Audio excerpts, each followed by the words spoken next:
Hello, everyone, and welcome to Red Valkyrie Presents. What? Totally fixed it. What? The thumbnail was still covering us What? when it It's fine. It's look how pretty it is. It's so pretty. It looks good. It's awesome, right? Okay, it's fine. I just really liked it and wanted to show it longer. Shut up, Cy. Okay. I think we can leave it up. I know, right? Yeah. You don't need to see us at all. We'll just do this the whole Yep. show. Voiceover. Awesome. No one's good. everyone will be like, did they forget? Are they not really live? No, one we're told live. them. Stop taking off the overlay, you asshole. Sorry. Well, I was going to ask how Cy is, but I have now rapidly decided that I don't give a fuck. How are you doing, Davy? I'm fine, thank you. Appreciate it. How are you? I'm good. You're like, I'm fine, thank you. Why are they fighting? I'm excited because this looks insane, and it's funny because I remember seeing it and I was like, okay, not entirely sure what this is. And then it says with artists from Rick and Morty and Bob's Burgers, and I went, oh, it all makes sense. Okay, I understand everything now. So this is going to be a really cool thing to go over. But before we do that, Cy, Is it the time? it is the time. Hold on, let me scroll and find it. Metamorphosis completed, sir. Shae the Red. Has now become Awesome. Boom. No way. This is my attempt. It's really cool. No way. That's awesome. So So you're CJ if you weren't entirely sure. there we go. I was like, I Gorgeous. need you to tell me who he is. Because I don't know. I just know he has this adorable little tooth. You look just like him. I tried really hard. That's really cool. That's awesome. So for anyone who doesn't know what the fuck we're talking about this right here. We got CJ with his guitar and just a whole slew of other absolutely insane looking characters. Yeah, and he's CJ. He's the main character as far as I'm concerned. But in this first issue, there's so much world building, and I went back and counted, and there's like 17 characters that I want you to know and love in the first right away. So Jeez, so many. That's crazy. it's just like the evil band. There's like 4 right there. Right.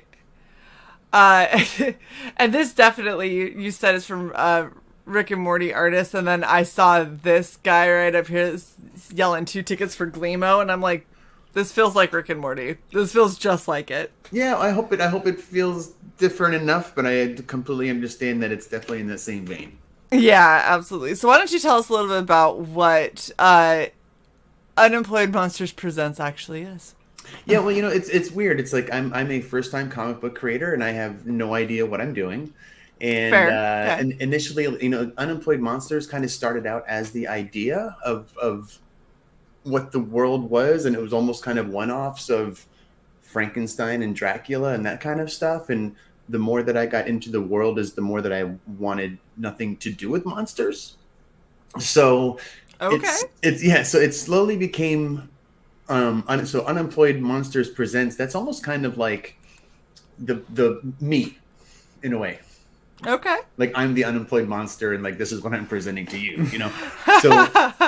So my one of the rules and one of the things that I state about this world is that there are no monsters in Unemployed Monsters. What you'll find are critters, creeps, mutants, and freaks, but no monsters. So just a silly little thing that Nice.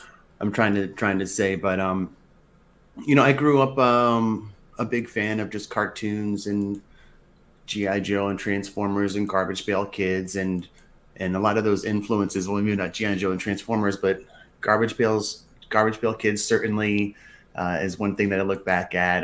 Wacky Packs. I don't know if you remember that kind of stuff at all. And certainly like Richard Scarry. Sorry, if you know Richard Scarry, a lot of his children's books.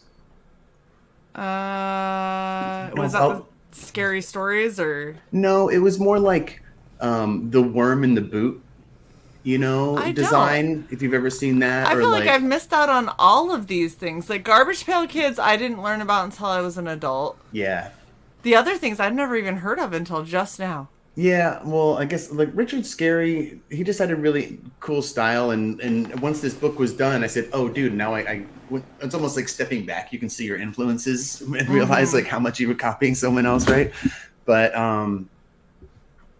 yeah, just he did a lot of cute things. Like everything was alive in his world. So that garbage can in the back there's like it has teeth, and there's a sack with eyes, and all of his vehicles were like alive, even though something would get inside of it. And I've taken a lot of that and kind of put it in this world, unintentionally or not.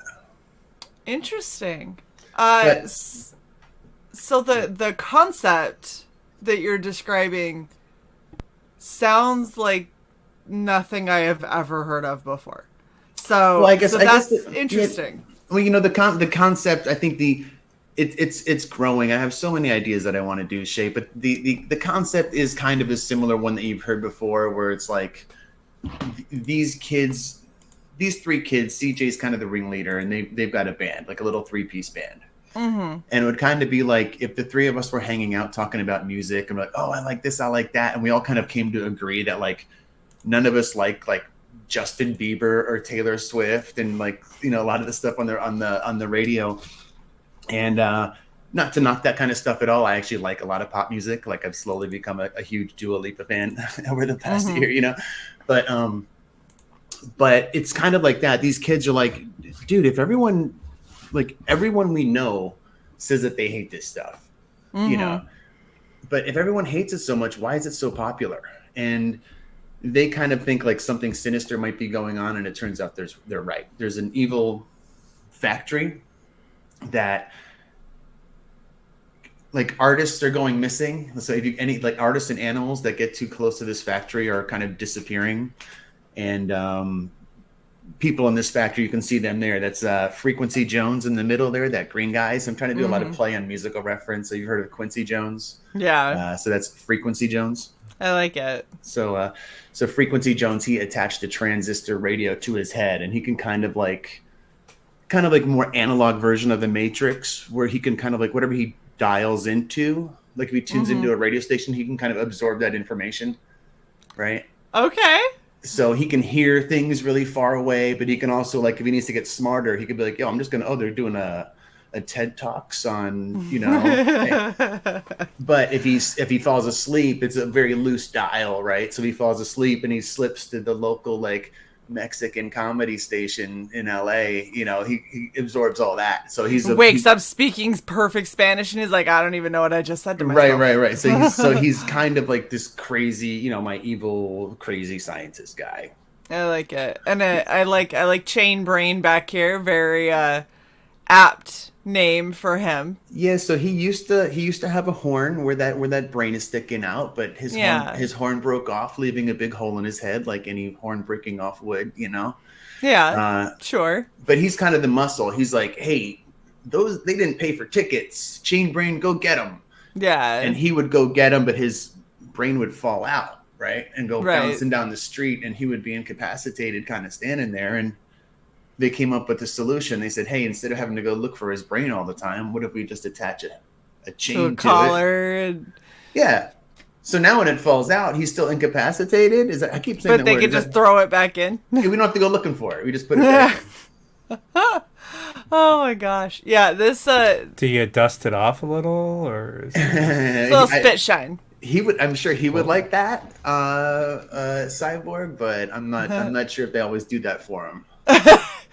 I mean, I'm gonna go with they probably don't, because that would take a little bit of time. Yeah. So so I'm saying like, there's all these characters that I want you to know and love, but we just looked at 6 of them. There's Gleemo and Frequency Jones and Chain Brain, and then we get into the kids and all that. This is awesome. All right, so 38-page story. Might even be 39. Yeah, 38, 39 page. Yeah, 38. Let's say 38 at least. Okay. So if it's a 38-page story and you have 56 pages total, so what are the other pages? Well, if you scroll down, there's also an 8-page backup story. That's the one that's by Matt Yackey. So this down here, and maybe, Okay. so there's 30, what we say, 38 plus another 8 right there. What we got now? 46. 46. Mm-hmm. And I'm counting the covers. So it really, I would feel like of the 52 interior pages, 46 of it is story. Okay. Cool. So I know that seems like there's a lot of extra pages at the end, but I think you're actually going to like them. There's a sneak peek for the next issue, and then some really, really fun designs. I'm not going to like reprint anything like, oh, hey, here's another picture of the cover. It's like there's fun stuff in the back of the book that's interesting, and I don't feel like it's a total waste. Awesome. So did you do like any of the progress pieces or making of or anything like that, or are you saving that for later? Not a single one, Shae. Oh, okay. Again, I'm a don't really know what I'm doing, and my biggest goal is just getting the book out. So I've been working on this for probably just slowly here and there, probably for the last 2 years. So I've been I'm one of the people lurking in the chat. I'm a huge fan of CG. I've been here since the early Doug Ernst days and the early Your Boy Zach days. I've seen it all, but I do have. Go in and out, so there's a lot of things I'm not familiar with sometimes, but fair enough. But you don't want to keep up on all the drama anyway. There's too much. Yeah, Too crazy. but I've been working on my book, since probably Cash Grab was announced, back then. Nice. I feel like that was like 2 years ago, and that's not a knock, but I don't have, I don't know, a following or YouTube presence or this and that, and I think I stress out a lot, and I just don't think I can handle like the pressure of people saying, hey, where the heck is this book already? So it was really important for me to get it done. Well, and to be honest, as a first-time creator, I feel like that's one of the best approaches you can take is have the book complete, ready to go, ready to print and everything before you launch your Indiegogo. The problem is a lot of people can't fund that. Whether, it's, if you're the artist, you typically have other jobs and commissions, and therefore it's difficult to find time for your own stuff. Yeah. And if you're not the artist, then you have to pay someone. That gets expensive. So I understand why people don't do it, but this is probably the safest way for someone to put a book out is to already have it done, ready to go. And really, you're just saying, hey, to recoup some costs, be able to do future issues and to print it. That's really what I need. Yeah, totally. And to be honest, part of me was almost, I guess, expecting more, but I'm very humbled and happy to have the backers that I have. And I need to build my own audience, and I'm very excited to do that.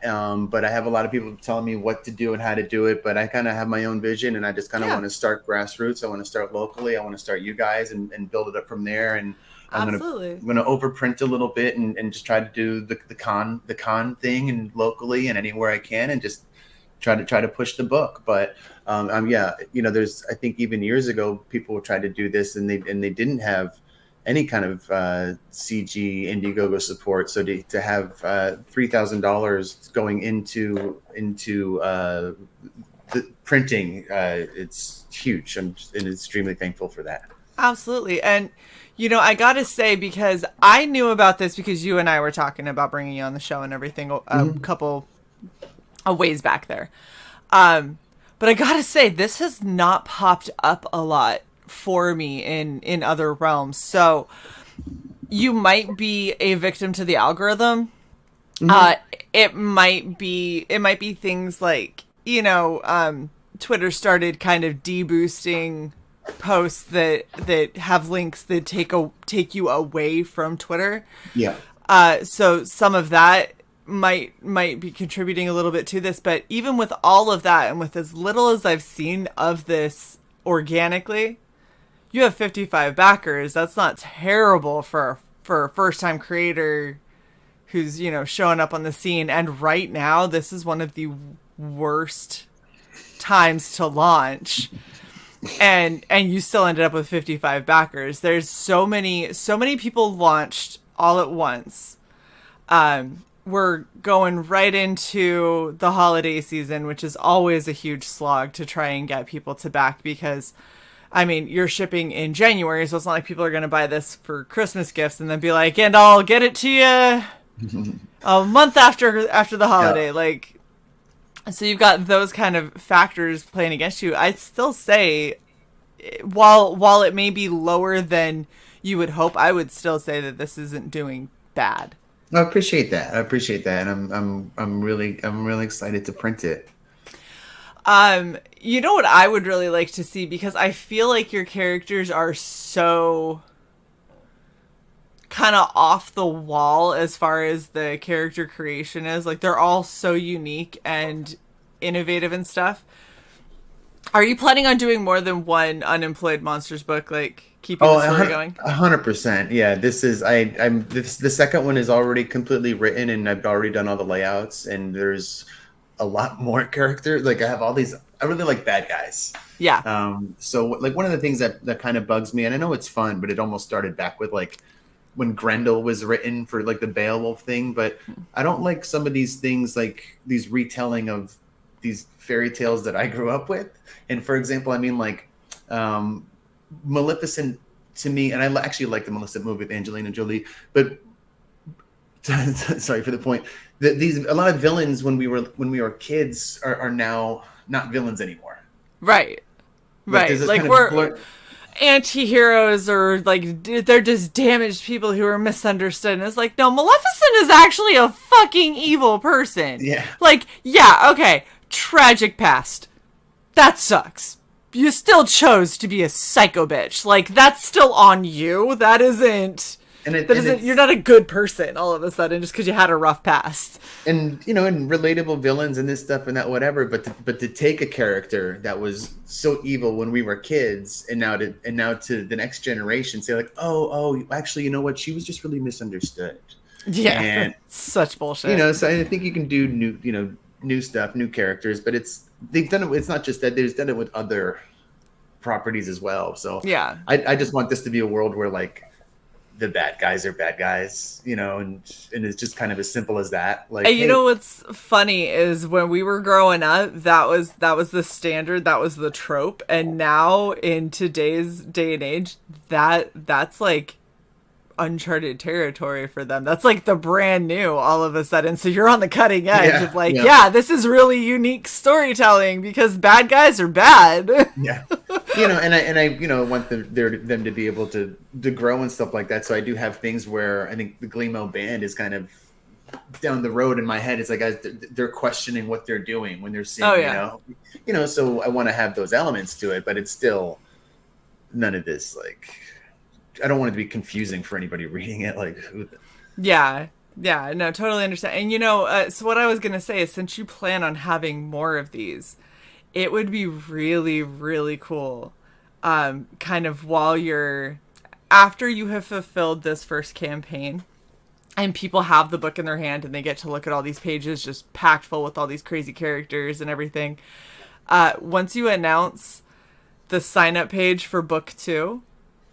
I would announce a art contest and start encouraging all of these other artists and all these other people who are seeing these characters to do their version of your characters. And you can even add that into, part of book 2 as like, maybe you put the top 3 can be in the back of the book, or you could do a fan art gallery and you could do all of that. I'd love to. But just considering the level of creativity behind all of these characters, it would be really, really fun to get to open that up to other artists and have them all play around in this world and be like, let's see your take. And, to be perfectly honest, if you look at the base part of each of these characters, they're not incredibly, like, technically complex as far as drawing goes, but as far as laying out a good composition, executing, doing it in your style, that's where people can really kind of flex their technical muscles and their prowess. But that also leaves it really, really accessible for people who are like, I doodle and I don't really do a lot of art, but I could probably draw CJ. Like he's Yeah. like a circle. I Totally. could do a circle, you know, and so it's something that could open it up where you could really kind of get a lot of people involved. Kids could get involved and feel like they could probably at least do something that's resemblant of the character. And 100%, and also I think speaking of kids, I'm marketing this as an all ages book, but that doesn't mean that it's for it's not for babies. You know what I mean? And It's not condescending. It doesn't talk down to the reader. But I really think I think sometimes like hearing all ages is almost like, oh, you just automatically think it's for kids, but I really think you both will really enjoy it, and kind of the goal is you could give it to a 5-year-old and not have to worry about any weird content. So no like race, gender, sex stuff, and like especially not the focus Right. of it. And, no, I think the worst thing the worst thing in there is one person says this sucks. Oh no. Well, and the thing is, so you have, because you do kind of make that little bit of a comparison, at least in style, to like Rick and Morty and Bob's Burgers, those are considered family shows. Now, there are times where things happen in them and I'm like, oh, Yeah. we're going there. But to be perfectly honest, I've sat back and watched some Disney movies and been, did they just make a sex joke? Yeah, right. And I was like, that's a really well-veiled sex joke in this Disney show that I don't remember when I saw this when I was like 7, but now that I'm like in my 30s, I'm going, they can't say that. These children can't hear that. It's fun. And I know Rick and Morty is a little more adult than Bob's Burgers. I know parents have concerns about that, but I think kind of like when I was a little kid with the Garbage Pail Kids, parents like hated them, but I didn't understand why almost until I was an adult, because I think kids only see the fun. Right. They kind of Well, only it's the see- same thing like Rocko's Modern Life and like RL Monsters and Angry Beavers. Like, I've watched some of those shows as an adult, and I've been like, wow, this has such a different context when you're an adult and you get every reference they're making, as opposed to when you're a kid and you just know that Rocco had his, vacuum cleaner die because he tried to force it to eat a paperclip. Right. And the only thing that I took from that was, I should really stop vacuuming up paper clips. Right. Because I don't want my vacuum to choke and die in such a dramatic manner. That was all that I took from it. And then I watched it as an adult and I was like, oh my gosh, this was really over the top. So I'm excited for this. I think it'd be really fun. I also think that you have a really good opportunity for things down the line. Like, this channel, we love patches. Not gonna lie, we absolutely love patches. You have a book centered around a bunch of kids in a band. Oh my gosh, you could make some really badass patches. Yeah, let's do it. I'll let you know the people we suggest using, because they have just fantastic quality. We're not sponsored by them at all. We really should work on a sponsorship with them with as many people as we refer over. But they are super, super awesome. I'll give you their name backstage. Okay. The other thing, you could do band tees, like tour tees, where you've got lists and everything on the back, and there's two ways that you can do it to make it really neat, right? So if you do all the places that they go, you can either have them be like the fictional places that they actually have gigs at in the books, and have that be all of the tour that they go through, or if you wanted to make it something that could be tied back to your backers, you could do like states or cities that all of your backers are in. For sure. And just don't list obviously anything else, but just have all of that going through there on the back. And then that's something that can help kind of bring your backers into it and maybe get people more excited about wanting to back. So they're like, oh, look, I'm one of these ones at least, and so That'd be cool. You have a lot of really unique opportunities that you can do for marketing and future campaigns. Do you for picture sure. the T-shirt being like black and white? Because I like a lot of the times the punk rock shirts, like the Ramones stuff, is just like black and white. Yeah, I imagine having like a big Gleamo kind of over the top black and white logo, and then on the back just the white text of all of the tours that they go to. And the best part is because they're younger kids in a band.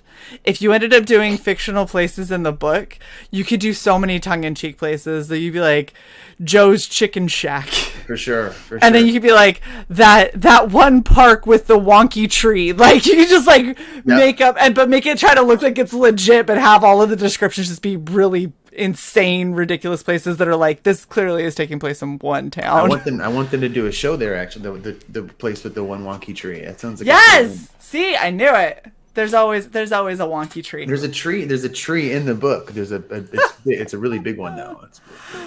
I love it. Yeah. So Gleamo is actually the bad guys. Is it okay? Yeah, it's kind of like Glee. That's like So they've got like. They've got like the town hypnotized kind of. You could do two. You could do two band tees. You could do the bad guys and the good guys. And then look, if you look at your Gleamo, this right here that you got, just take that, throw it on the front, and that's it. You got sick. The tee. Yeah, it's sick. So there's a lot of details like that throughout. Just like like little like I mean that fourth panel, I guess it's packed with people, right? Yeah. Look at Cy's drawing where you must have gotten it from, because Glee obviously was an evil show. That's right. So. That's right. This is the more Glee or Gleamo, you see. Yeah. This is awesome. This looks like it's going to be a lot of fun.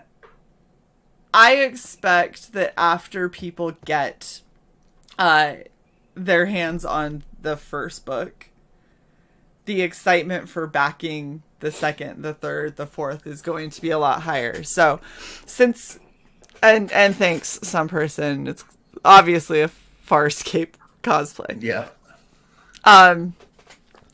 Since you are a newer creator, some of the things to consider, right? After this campaign closes and fulfills, when you do book 2, make sure that you still offer book 1. If you do not have enough overage printed, or if you want to keep this cover, like the covers that are in this campaign, a little bit more on the exclusive side, do a new cover for the second printing of book 1.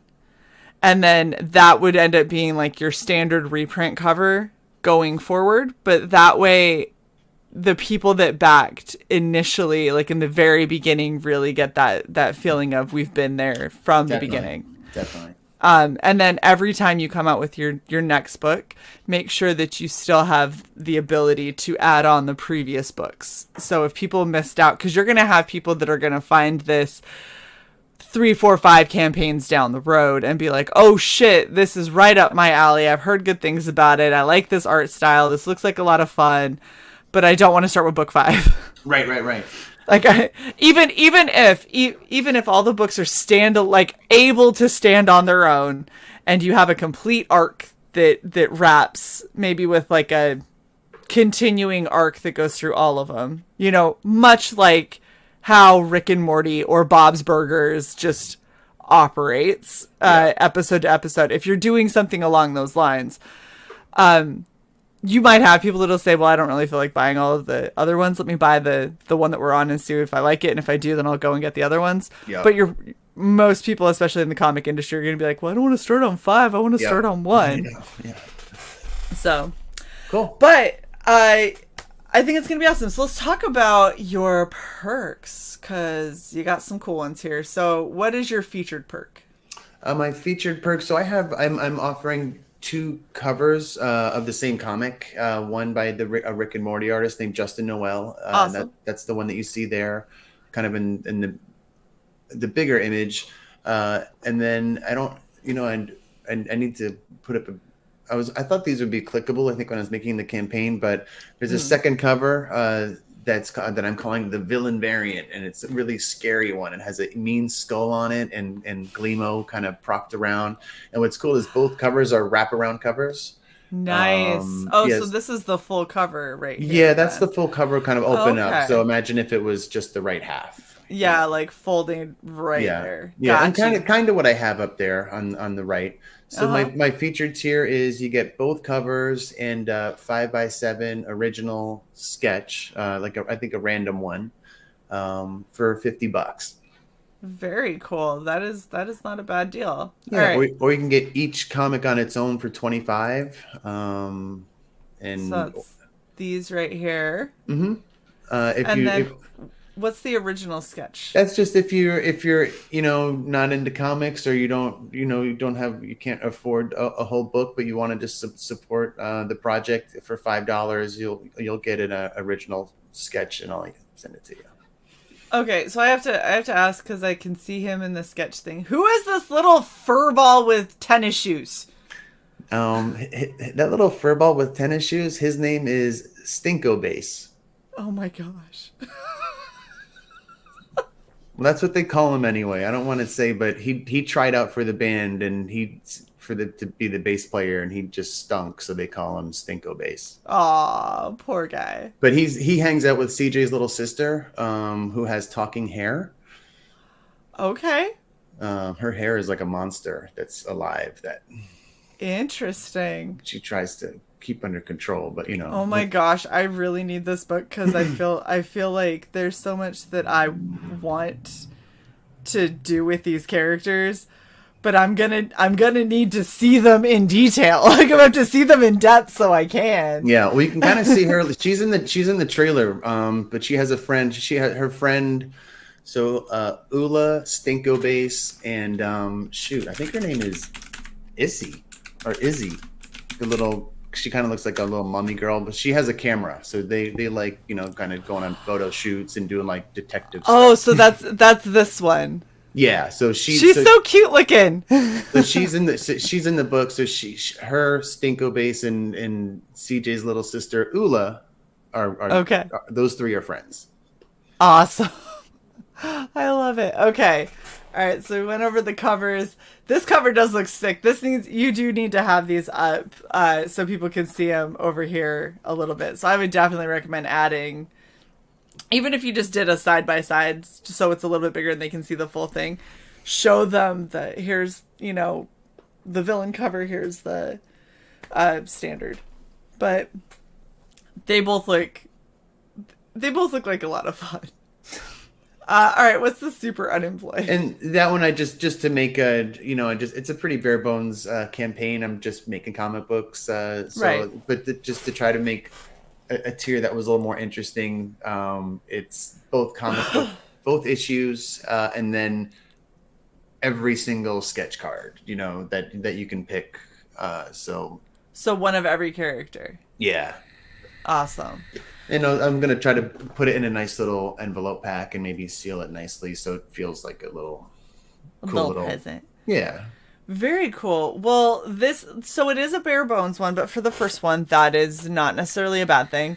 That's another thing that I think a lot of first-time creators don't realize is when you have a streamlined campaign, one of the downsides of having a streamlined campaign is you have less offerings for people to go, oh, see, I was on the fence, but then I saw that poster and I really want that poster. So I guess I'm going to back this so I can get that poster now. You know what I mean? And so because of that, there's less opportunity to snag people in that kind of impulse buy. But at the same time, having a smaller campaign when it's your first time fulfilling, it's your first time creating, it's your first time printing, you never know what kind of crazy issues you're going to run into. I would always say it's better to go smaller and then be like, okay, like I can manage this. The next one, maybe we add prints, maybe we add stickers, maybe we get a little bit crazy and start, hitting more stretch goals and stuff. And maybe we show up on more streams and, whatever, pushing this a little bit heavier than we did the first time. And it's a nice way to ease into it. So don't be disheartened that it's at 3,000 because I'm stoked. I'm That's super, awesome. yeah, I'm super stoked, and I can't wait to get the book. And I think once it's in people's hands, I believe in my product enough where I think once it's in people's hands, and word of mouth is just going to help. It's going to be, oh, dude, you got to get this. Yeah, I think that this is going to be one of those that people that get in on it now are going to be like, fuck yeah, I got in on the ground floor kind of thing, and they're going to get, that excitement episode like issue to issue. And people that, come along a little bit later are going to, probably be like, well, at least I didn't miss out too much. Like then, I got some of. Yeah, and then one thing haven't explained it yet, but once it's printed, it'll be easier for me to kind of, I think, sell it and talk about it and stuff. But I'm not offering it to internationally at all right now through Indiegogo. Yeah. My plan is I do a lot of eBaying. I work in TV and film in Los Angeles, and I was oftentimes where you're on a job and it's only 2 weeks long, and then you're looking for work for months can go by sometimes trying to find a gig in the industry. So I do a lot of eBaying, and I've noticed, like, with the international stuff, I think I could actually keep costs lower, and just kind of put my comic books up on an eBay store for anybody who's interested, because eBay just does all that stuff and calculates it. But if I do like free shipping media, I think I can keep it pretty low. Well, that's actually the first time I've ever heard somebody talk about that as a possible solution to international shipping. But I'm really happy to hear that you're thinking about it. Well, I'm definitely going to offer it, and I understand that getting it international it costs more, but it does. But I'm going to definitely offer it and make it available once it's done. That's very cool. That's very, very cool. Are you going to be going in demand? Yeah, I checked the box, so I hope so. Awesome. As long as they don't fuck you up like they did all these other people. Yeah. You should be fine. I would probably just, when you get down to like 36-ish hours, I probably just double check it to make sure it hasn't magically unchecked itself somehow. Yeah. I'm contemplating, but I'm like, why not? I think even after I print it, I'm just going to put it up on Kickstarter, just in the background. Yeah, you could. See what happens. You can even put it up on Kickstarter after this closes, before, like, if you wanted to be like, for maybe you'll find a bigger audience over there. Yeah. Or people who, don't have money right now, but will have money by the time your Kickstarter closes out. Yeah. So I don't think that that's a bad thing. You don't have anything on here that is like Indiegogo exclusive. So the only time that it really becomes a problem is if you have an Indiegogo exclusive cover. You obviously can't offer that on Kickstarter, and vice versa. Yeah. Yeah, listen, I'm a first-time creator. I need all the support I can get. You know what I mean? Absolutely. And there's nothing wrong with going on both platforms. People that get pissy about that, to me, are silly. Like, Calvin Klein doesn't just sell in one store. Yeah, well, also too, I'm coming up through like the CG ranks. Like, I'm a hardcore, almost like Indiegogo guy or nothing. So I kind of get it. It's just kind of just with the history and the Kickstarter Zara, blah blah blah. But they probably in reality really aren't any different from each other. Yeah, they don't seem to be anymore. But early on, it just did seem like Indiegogo was doing us good, and Kickstarter was doing us dirty, that whole thing. But I guess my point, Shae, is that when I was collecting comic books, there were certain times where I would actually just go to Kickstarter and type in the word comics to see what they had. Yep. And I didn't do that on Indiegogo because I didn't really know about it as much. So it's almost for that. So even if there's just a couple people who don't really know what's going on and they go to Kickstarter and look for comics, I'm hoping that they'll see my book there. Well, look, I'm gonna be real with you. So I'm taking marketing classes, right? Diversifying your marketing strategy is not a bad thing at all. I want to put all my eggs in one basket. Yep, and then what happens when that basket goes under? It doesn't it's work. It's never gonna break. I'm gonna hold it right here. Exactly. So, and that's the thing, is because of the more unique art style and the mainstream like knowledge, I guess, of Kickstarter versus Indiegogo. Like, everyone's heard of Kickstarter. Indiegogo's getting there as far as like brand recognition, but Kickstarter's been doing it for quite a while and has gotten good recognition among a very large variety of people. And so the fact that you have a unique art style and a unique story being told, trying multiple platforms to find where your audience isn't a bad thing. It's smart marketing. Shae, there's a bar down the street. I'm fortunate that I can walk to a lot of places, and it's called the Hermosillo. And when I'll go there, I'll try to sell my book to people there while I'm like chilling out, just trying to grow it. Especially if I see kids, I'm like, hey, dude, give this shit, But I'm always going. They're like, what's Indiegogo? I'm like, oh, well, you heard of Kickstarter? Yeah. Okay, it's just like Kickstarter, but Exactly. So Kickstarter is more of a universal kind of household name, and Indiegogo is more of the specialty if you're really into these kinds of things.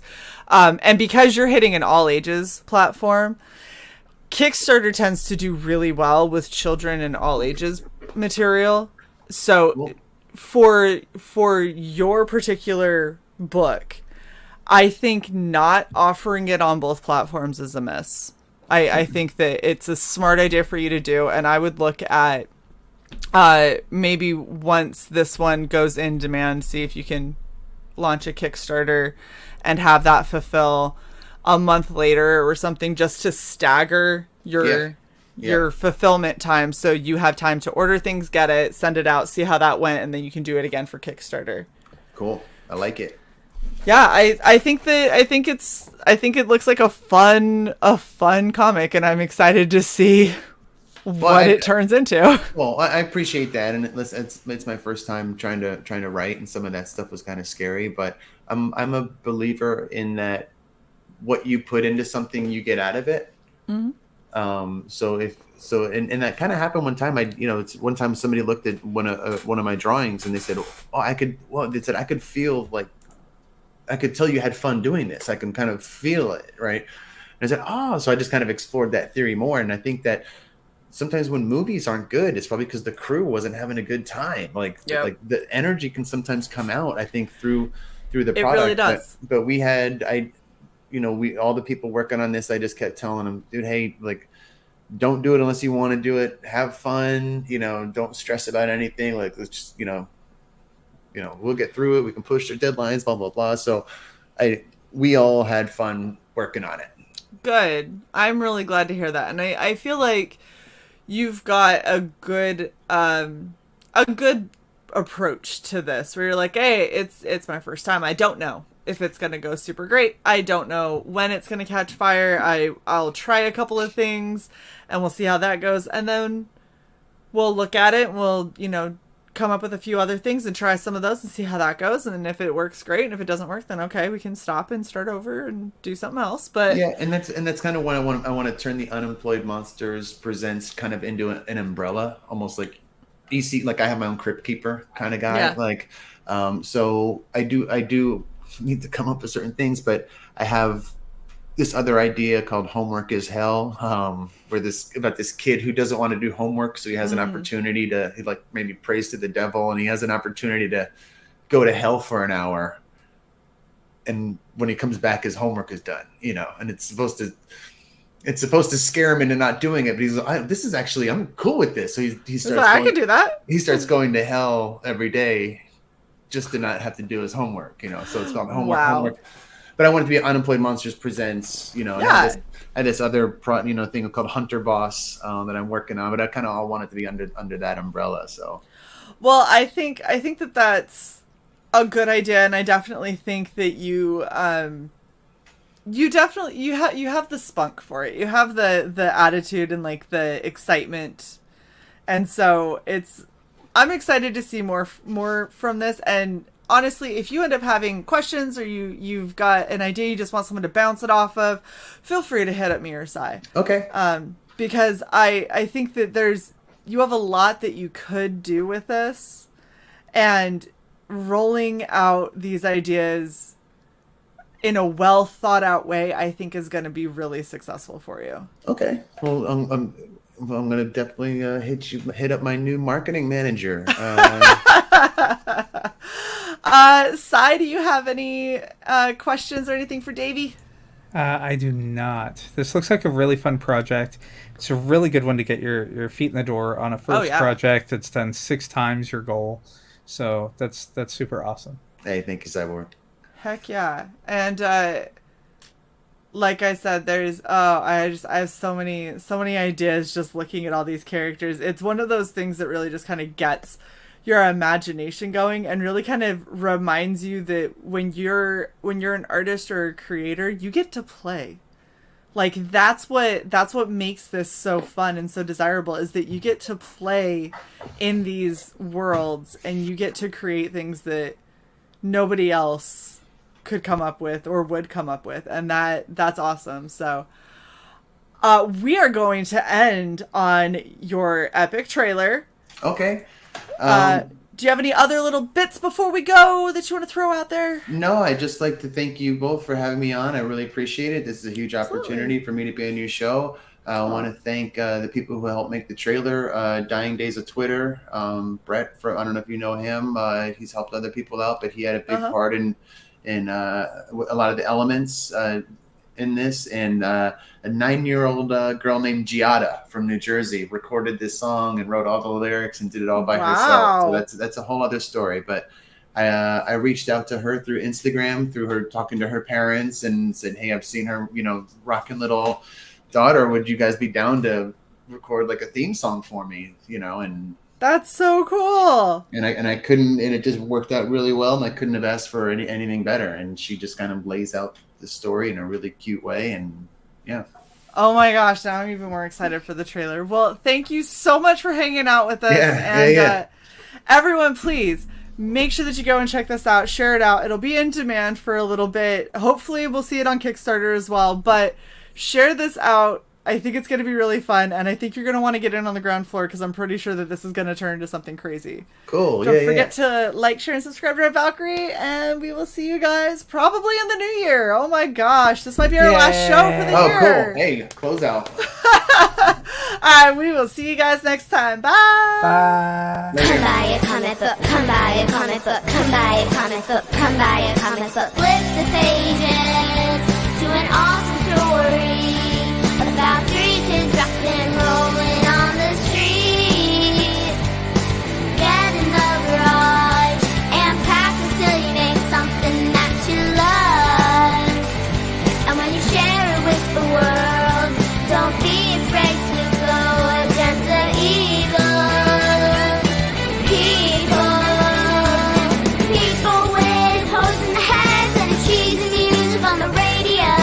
Put posters on the walls, rip them down so they can fall. We made this music by ourselves, nobody even helped. The hope the bad guys end up straight in jail somehow. You have to read the comic book to find out.